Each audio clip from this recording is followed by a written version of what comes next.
আসসালামু আলাইকুম এভরিওয়ান, আশা করি সকলে ভালো আছেন। আলহামদুলিল্লাহ আমিও ভালো আছি। তো ভিডিওটা শুরু থেকেই করতে পারিনি, সেজন্য আন্তরিকভাবে দুঃখিত সবার কাছে।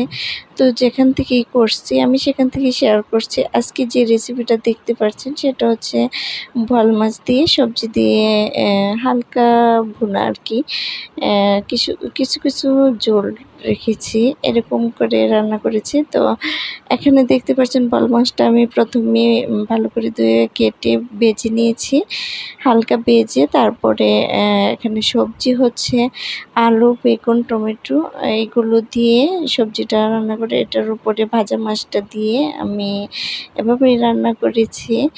তো আসলে বোয়াল মাছ সবসময় আমি ভুনা করি, কখনো সবজি দিয়ে রান্না করি নাই।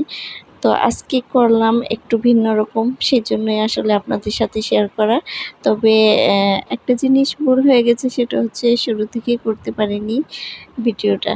তো যাই হোক, যেখান থেকে করছি তো করছি। আর খেলে বলতে পারবো কেমন লাগছে। তো সবাই ভালো থাকবেন, লাইক কমেন্ট করে পাশে থাকবেন। আল্লাহ হাফেজ।